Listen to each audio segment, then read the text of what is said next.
બ્રહ્મશક્તિ જાગૃતિ મંચ નવલા નોરતાના અવસરે છેલ્લા 4 વર્ષથી બ્રહ્મશક્તિ કલા નિપુણ એવોર્ડનું આયોજન કરે છે.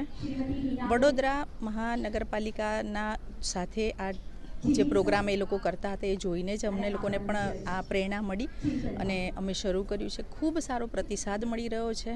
કલાનગરી અને એમાંય નવલા નોરતા આવતીકાલથી શરૂ થઈ રહ્યા છે. માતાજીની આરાધના માટે વડોદરાનો ગરબો ખૂબ પ્રખ્યાત છે.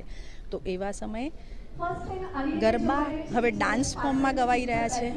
તો બસ અત્યારની જનરેશનને પ્રાચીન ગરબો શું હતો, અર્વાચીન ગરબો શું હતો અને લોકનૃત્ય શું હતું એની સમજ કેળવાય અને લોકો જાણે. અત્યારનું ફોર્મ એ બહુ જ બેસ્ટ ફોર્મ છે. અત્યારે જે લોકો ગરબા કરી રહ્યા છે, વડોદરાનો ગરબો તો યુનેસ્કો લેવલે સિલેક્ટ થયેલો છે, વર્લ્ડ લેવલે સિલેક્ટ થયેલો છે.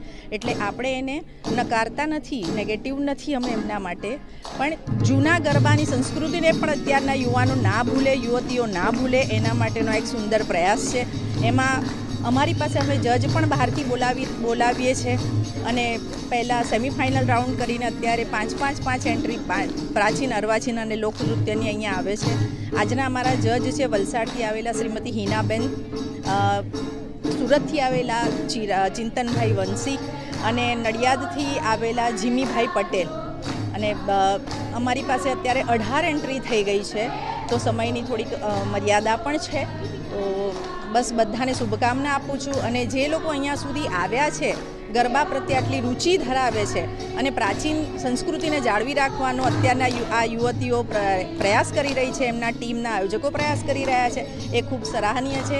અને ઇનામની પણ અમે ખૂબ મોટી અમાઉન્ટ રાખી છે. પ્રાચીન ગરબાને પ્રમોટ કરવા માટે પ્રથમ પ્રાચીનવાળાને 21,000 રૂપિયાનું ઇનામ, અર્વાચીનવાળાને 15,000 અને લોકનૃત્યને 15,000.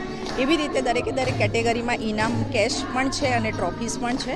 તો બધાને આપના માધ્યમથી ખૂબ ખૂબ ખૂબ શુભકામના. દરેકે દરેક ટીમને બ્રહ્મશક્તિ અભિનંદન આપે છે.